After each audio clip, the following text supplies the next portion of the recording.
Baik, terima kasih untuk kesempatan yang diberikan kepada saya. Perkenalkan, nama saya Chris BM Kobok. Saya ingin bertanya kepada Abang Rocky. Beberapa persoalan yang seperti yang sudah jelaskan tadi, bahwa masyarakat mengalami kesulitan dalam menuntaskan berbagai persoalan terkait dengan lingkungan karena mendapatkan berbagai represif dari pihak aparat keamanan, dan pemerintah pun yang tidak tuntas dalam memberantas soal bagaimana kemudian tidak menerima setiap gugatan ataupun penolakan dari masyarakat. Kira-kira dari Abang Rocky, solusi seperti apa yang lebih tepat yang bisa dilakukan oleh kita sehingga kemudian bahwa pemerintah itu betul-betul memiliki kepedulian terhadap lingkungan hidup. Sekian dari saya, terima kasih banyak. Terima kasih Chris. Yang berikut yang di belakang, perempuan yang di belakang baju hitam, minta tolong teman-teman panitia.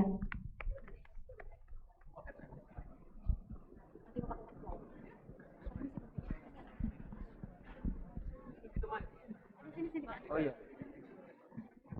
Ya, silakan Ade. Selamat sore untuk kita semua. Perkenalkan, nama saya Lucia Jenjana Dias. Saya seorang relawan kemanusiaan dan sosial.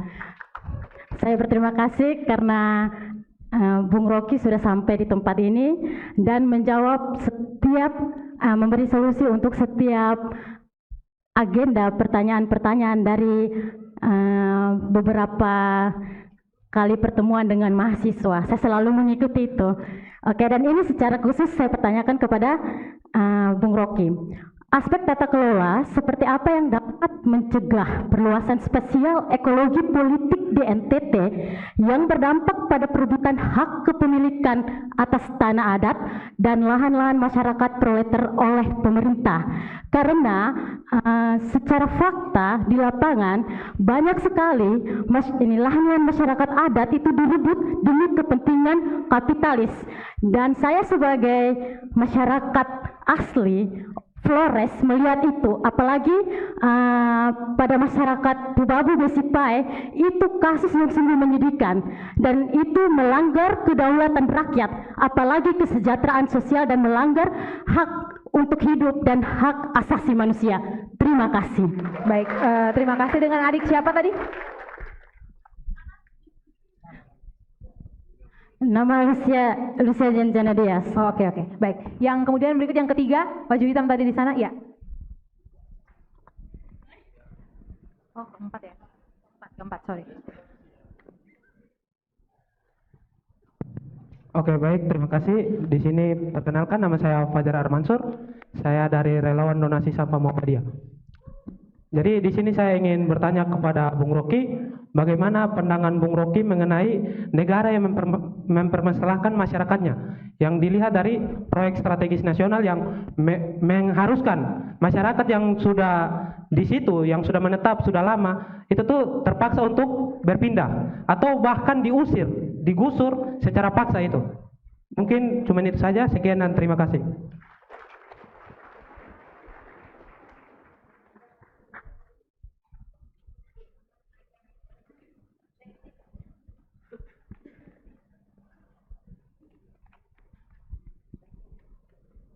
Baik, terima kasih kepada moderator. Saya langsung ke Bang Rocky dan juga para pemateri sebelumnya. Nama saya Pak Miki Dacunha, saya seorang guru di SMP Negeri 4 Kabupaten Kupang. Saya alumni ilmu lingkungan. Saya melihat tadi dari seluruh paparan dari narasumber terkait dengan masalah sumber daya di Nusa Tenggara Timur, kemudian potensi terkait dengan bonus demografi di Nusa Tenggara Timur sendiri untuk melirik ke depan bahwa diharapkan bahwa pembangunan itu berkelanjutan. Kemudian saya kaitkan juga dengan isu yang diprogramkan, dari isu kemudian diprogramkan menjadi satu pembangunan manusia yang kedepannya berkelanjutan. Salah satunya adalah juga padat karya, termasuk juga program dari Pak pemenang Pilpres kemarin, yaitu soal proyek strategis nasional dilanjutkan, ditambah lagi dengan pembangunan smelter yang cukup besar, masif juga di beberapa titik, termasuk Nusa Tenggara Timur yang dieksploitasi cukup besar, salah satunya sumber daya alam, lalu kesiapan manusianya, SDM kita juga perlu kita ketahui juga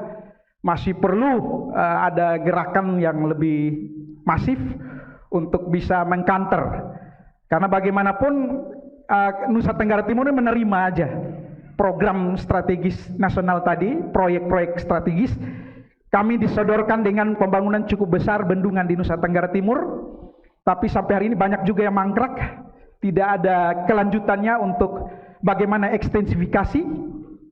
Lalu tantangan tadi global, climate change dan sebagainya, kita juga ada di dekat dengan Australia, tantangan laut kita juga sangat besar, pencuriannya besar. Terus juga dengan melihat bagaimana gerakan kita di tingkat nasional, saya senang, saya biasa suka di channelnya Pak Rocky Gerung official, di Pak Hersubeno, saya mengikuti terus, saya mulai simpatik ketika PDI Perjuangan itu sudah bergerak untuk menjadi oposisi, semakin memperkuat posisi juga Bang Rocky terus untuk berbicara, sehingga ini juga bukan hanya, dulu awal-awalnya saya tidak terlalu simpatik, tapi ketika melihat posisi Ibu Mega yang sudah tidak nyaman lagi dengan Pak Jokowi, akhirnya saya kepincut juga.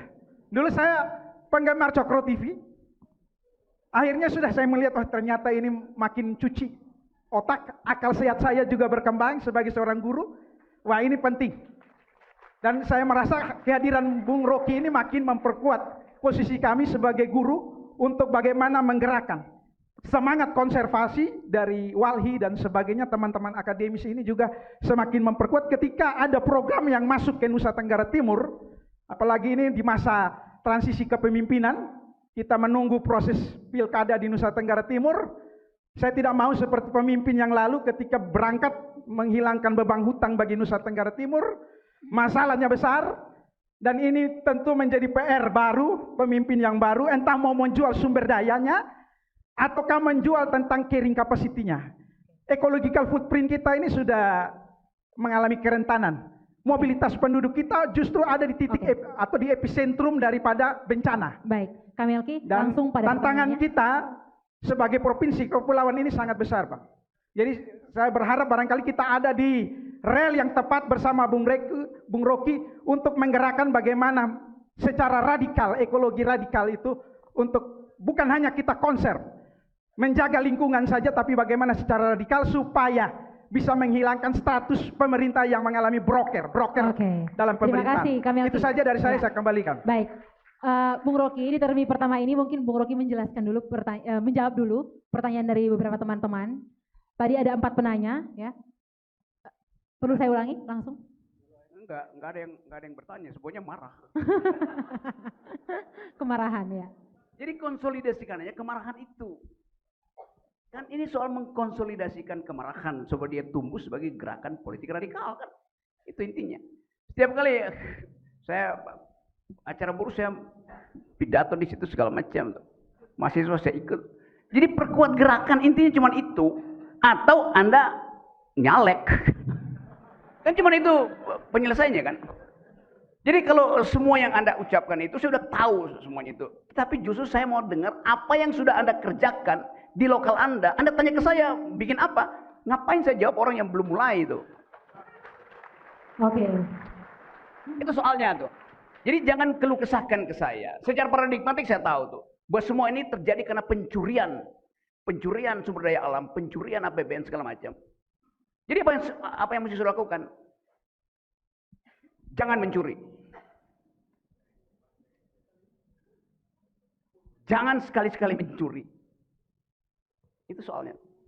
Jadi sekali lagi, periksa calon-calon bupati, calon legislatif segala macam itu. Tentukan bukan siapa yang hendak kamu pilih, siapa yang hendak kamu batalkan. Oke, terima kasih Bung Rocky. Saya buka lagi di termi kedua, ya teman-teman. Ya, Bapak yang dari sini satu. Ya, Bapak yang sabar. Saya pilih dulu, nanti baru bertanya. Oke, yang di belakang kacamata 2.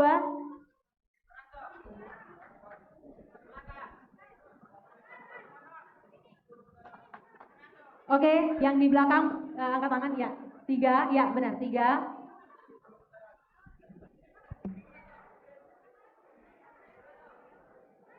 Ya, yang paling belakang 4. Dan yang kelima yang ya angkat foto ya. Oke.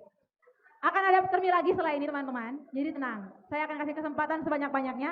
Kita mulai dengan penanya pertama. Silakan. Terima kasih. Saya Sirilus, saya satu komunitas dengan Pak Agus tadi. Kemarahan yang tidak dilembagakan hanya akan menjadi kemarahan individu. Rocky Gerung 2024.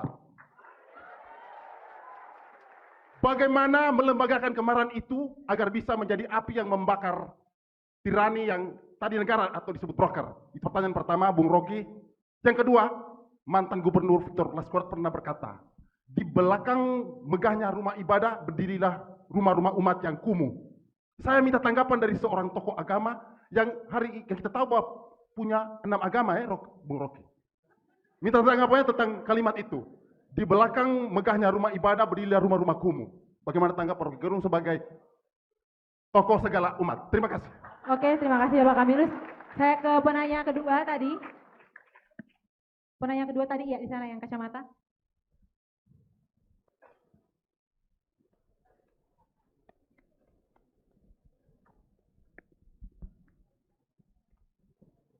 Selamat sore untuk kita semua. Sore. Terima kasih untuk kesempatan yang sangat luar biasa ini. Pertanyaan saya, Bung, bahwasannya yang kami melihat bahwa Pak Prabowo dan juga Gibran pada awal-awal adalah untuk membebek kepada Pak Jokowi, sehingga pada saat itu kampanyenya adalah untuk melanjutkan. Dan kami hari ini meyakini bahwa apapun yang dilakukan oleh Pak Jokowi akan dilanjutkan oleh Pak Prabowo. Maka pertanyaan saya Pak Bung Rocky, bahwasannya bagaimana caranya untuk menurunkan mereka setelah mereka dilantik. Karena kami muak yang diucapkan, yang dilakukan oleh Pak Jokowi. Oke. Mungkin itu pertanyaannya. Dan Terima juga kasih. Kak Grace mohon izin, karena mohon izin kepada Bung Rocky untuk ini spesial permintaan dari saya, bisa menandatangani buku dari Bung Rocky sendiri. Oke, Saya minta untuk Bung menandatangani atau habis ini ya. ya. Kita Oke, baik, terima kasih. Dulu. Oke, terima kasih. Mungkin itu sih, Kak Grace. Terima kasih. Ya, oke, terima kasih. Yang ketiga yang pakai topi ya. Kakak silakan.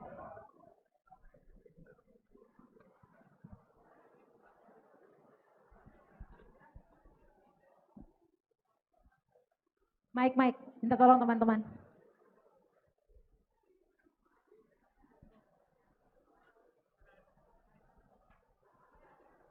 Baik, terima kasih untuk waktu yang saya peroleh.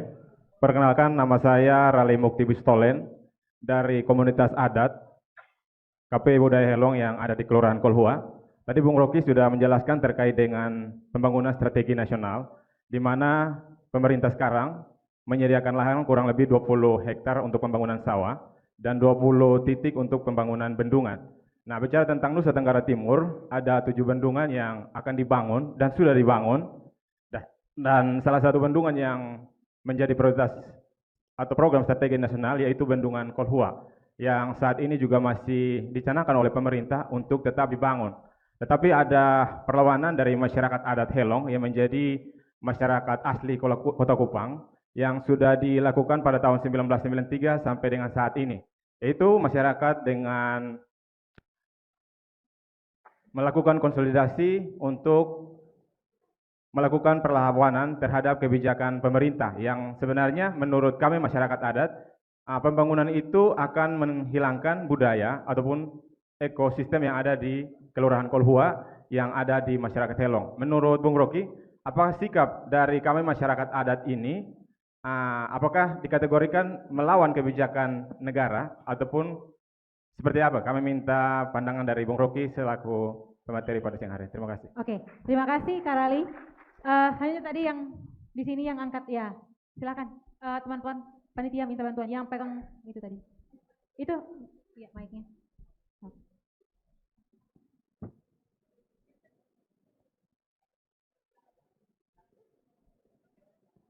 Pertanyaannya langsung ya Kak ya.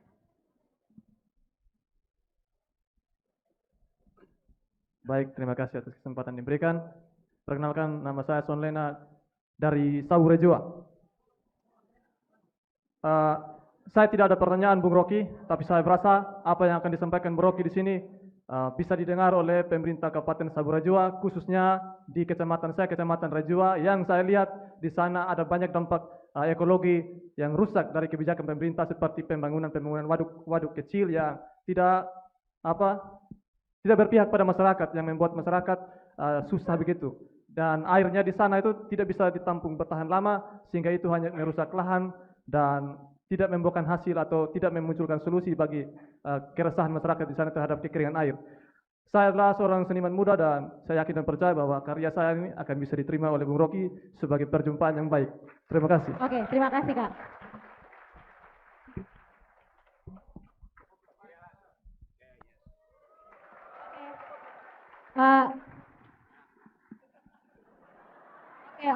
Oke. Tadi yang terakhir di sana, di belakang. Satu tadi iya, yang kelima. Tolong Kak, yang di ujung.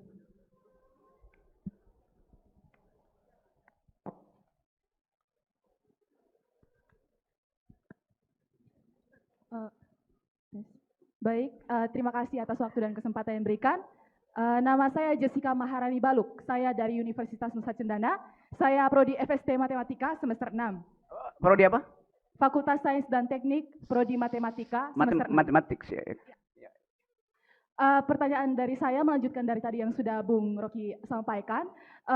Di sini saya ingin menyampaikan bahwa di NTT, khususnya di Kota Kupang, di sini yang maraknya terjadi permasalahan yang ada di sini yaitu kurangnya air. Jadi air di Kota Kupang ini sangat minim sekali. Jadi di sini saya ingin mempertanyakan bahwa dengan begitu banyaknya masalah yang ada, tadi Bung juga sudah mengatakan bahwa Bung pertama kali datang masuk ke dalam Unwira, Bung pohon dan sebagainya itu menanam aliran sungai.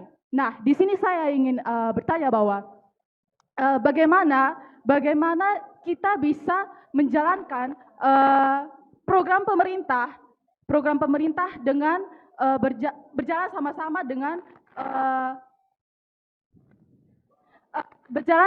dengan lingkungan yang ada di Bang. Maksudnya begini, Bung. Dalam teman-teman saya harap tenang ya, kita mendengarkan dulu, tidak boleh bising ya, kita mendengar. Dalam membedah politik ekologi yang ada di Indonesia, di sini Bung sudah katakan bahwa tadi menghilangkan hak mahasiswa untuk menulis puisi mengenai burung yang berpacaran di IKN dan sebagainya. Tapi di sini kami mahasiswa juga mempunyai hak untuk menulis puisi bagaimana kemajuan Indonesia untuk kedepannya.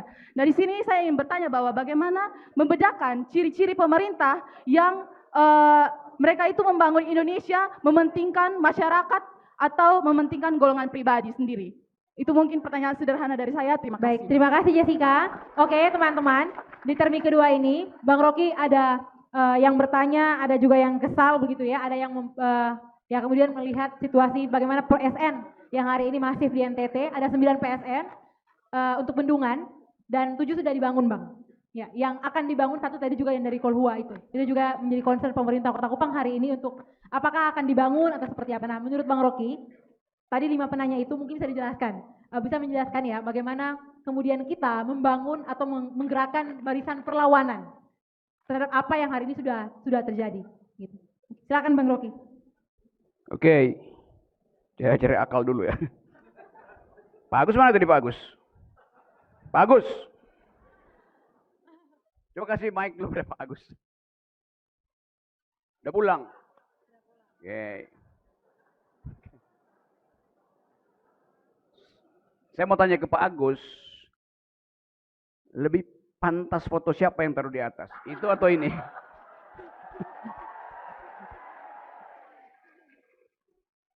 Oke, karena soalnya adalah leadership. Di dalam keadaan di mana kemarahan rakyat itu tidak dilembagakan, maka seorang leader akan menempatkan diri sebagai dealer. Karena dia tahu bahwa itu tadi ini individual aja marah-marah terus kan. Tapi kalau dia dilembagakan dalam bentuk proses sosial yang kontinu, lama-lama dia menyatu menjadi gerakan ideologis. Kalau sekarang baru gerakan politis itu. Anda akan tiba pada kondisi di mana gerakan itu menjadi ideologis ketika pesan Anda dihilangkan di dalam teks sosial dan Anda tuntut itu kembali. Kan semua yang Anda ucapkan itu adalah social text. Dia hanya menjadi social text kalau di dalamnya ada energi yang juga setara dengan energi negara. Kan ini cuma pertandingan kemampuan naratif. Kalau pertandingan kekuasaan Anda nggak mampu pasti. Tetapi pertandingan tekstual itu bisa membuat semua orang merasa ada di dalam barisan yang sama itu. Itu minimal. Tinggal barisan itu dilirik oleh bupati. Kan bukan bupati yang menentukan, tapi social text itu, kimianya itu, kohesi dari kimia itu, molekul itu, mesti utuh supaya dia bisa jadi kekuatan. Dasarnya crystallize ideas. Kayak tadi misalnya ini soal, iya semua orang tahu bahwa di belakang masjid ada perumahan kumuh, masjidnya mewah. Di belakang gereja ada perumahan yang tidak layak huni. Karena apa? Ya karena gerejanya mewah. Di belakang gapura sama. Jadi kenapa ada rumah kumuh di belakang gereja yang mewah? Ya karena gerejanya mewah, itu aja soalnya. Secara matematik dibagi dua aja dong. Dasarnya kan. Iya, umat menyumbang karena dikondisikan yang mesti mewah adalah gereja, bukan rumah umat.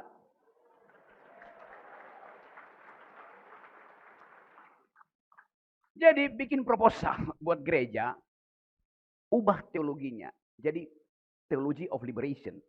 Teologi pembebasan. Kan dasarnya itu kan. Yang dilakukan di Amerika Latin itu. Dilakukan di beberapa negara yang melihat bahwa ada hubungan antara khotbah dan kesenjangan kelas. Kalau doanya terus terimalah nasib, nanti di surga akan ada malaikat jemput, nanti akan ada Roh Kudus memberkati. Iya, kita tahu itu. Itu adalah pasti itu yang akan dilakukan Tuhan. Tapi yang dilakukan oleh Romo apa? Dilakukan oleh Pater apa? Dilakukan oleh Ustadz apa? Kan itu pertanyaannya kan. Jadi saya mau terangkan itu kan ditanyakan ya. Tentu saya tahu ada variasi dalam teologi itu. Yang juga dipengaruhi oleh sumbangan negara. Jadi teologi kita itu juga dipengaruhi oleh sumbangan negara. Dalam bentuk infrastruktur atau apa itu dapat sumbangan dari negara, ya udah itu khotbahnya bisa berubah. Ucapan terima kasih pertama pada negara, bukan pada rakyat yang menunggu keadilan sosial. Soal begitu. Jadi kita mau jujur mengatakan itu, bahwa ada mentalitas yang ditumbuhkan sengaja oleh negara supaya mudah dikendalikan. Itu soalnya. Jadi sekali lagi yang tadi sama aja tuh yang Anda tanyakan ya persis ada kemarahan. Tapi saya hanya bisa terangkan keadaan paradigmatik itu. Nah, hal yang teknis ada teman dosen di sini, ada Pak Edu yang belajar tentang gerakan sosial di Rusia tuh. Kalau Anda mau ikut teori kiri ya biarin Edu yang terangkan itu. Tapi sekali lagi ini adalah hak. Kita kalau tadi filosofinya kita setara sebagai makhluk itu, maka kita nggak berhak untuk mengklaim itu tanah kita. Sebetulnya. Kita tidak memiliki tanah, kita dimiliki oleh tanah. Itu doktrinnya kan begitu mestinya kan. Supaya tidak ada hak negara untuk mengklaim ini tanah negara, dari mana ceritanya itu tanah negara. Enggak. Bahkan konstitusi kita nggak ada prinsip tanah dimiliki oleh negara. Buat apa negara punya tanah itu? Bukan semua undang-undang. Tidak ada konsep tanah. Negara menguasai tanah. Kalau tanah itu tidak dikuasai orang. Nah tanah adat itu kan dikuasai turun-temurun. Ngapain negara bilang ini kami punya tuh? Loh itu dikuasai oleh adat. Kan prinsipnya siapa yang memberi investasi pada tanah, dia berhak atas nilainya tuh. Kalau tanahnya digarap selama 15 tahun dalam hukum tanah klasik seluruh dunia, tanah itu berpindah pada siapa yang memanfaatkan. Ada bank tanah. Ada urusan apa dengan bank tanah? Bank tanah itu disiapkan untuk mereka yang perlu tanah. Siapa yang perlu tanah? Rakyat. Bukan. Yang perlu tanah investor. Bank tanah itu datang dari mana? Dari penggalan-penggalan tanah rakyat. Itu yang terjadi sebetulnya tuh. Jadi saya balik lagi pada tadi, saya tahu bahwa ada masalah dalam masyarakat adat, ada masalah kelompok yang tersisih, itu semuanya harus kita selesaikan bukan secara piecemeal. Diselesaikan di tingkat kebijakan. Kalau nggak bisa, demo, cuman itu jalan keluarnya. Dan demonya mesti rutin supaya idenya tumbuh terus. Kan sekali demo dikasih BLT, berhenti demo itu kan. Apalagi masih suka dalam kondisi itu. Jadi teman-teman, saya bersama dengan saudara-saudara. Dan jangan tanya saya apa yang mesti kalian kerjakan. Kalian tahu masalahnya. Yaitu pemerintah yang bobrok. Tiba-tiba kita lihat bahwa PDIP bangkit dari kesadaran. Karena diprank oleh Jokowi itu. Bantulah PDIP itu. Datang ke kantor PDIP katakan, kami ada di belakang rumah PDIP. Tapi jangan rumah PDIP lebih mewah dari rumah kami. Karena PDIP prinsipnya luang cilik. Dorong PDIP untuk pergi pada hak angket. Kan PDIP lagi mempersoalkan kebijakan Jokowi dalam pemilu misalnya. Ke PT UN pasti ditolak. Karena PT UN itu tidak memeriksa kasus di wilayah elektoral, wilayah pemilu. Jadi kalau PT UN tolak itu berarti kemarahan Ibu Mega akan lebih besar lagi. Maka kipas kemarahan Ibu Mega. Dorong Ibu Mega untuk mengatakan, karena ditolak di Mahkamah Konstitusi, ditolak di PT UN, maka satu-satu cara adalah bikin hak angket. Dan cuma itu jalan keluarnya secara konstitusional. Tapi ada pekerjaan yang ekstra konstitusional. Demo, bikin petisi, kepung. Itu dasarnya. Jadi sekali lagi, poin kita ini persoalannya mendasar. Kita tidak mungkin minta gubernur, ya tapi gubernur kan itu permainan skrup kecil dari partai kan. Atau kalau dia skrup besar itu artinya skrup dari koalisi yang gabung-gabung. Jadi teman-teman sekalian, saya mengerti itu. Jadi, bagian ini nanti saya balik lagi kalau masih ada pertanyaan, tapi ada dua teman saya, jangan anggurkan mereka tuh, silakan. Oke. Pak dosen, banyak hal yang mesti diterangkan. Boleh Menurunkan uraian Yupen akademis dan juga, tadi menjadi protes kebijakan. Siapa yang duluan? Edu. Dan ada dua teman lagi.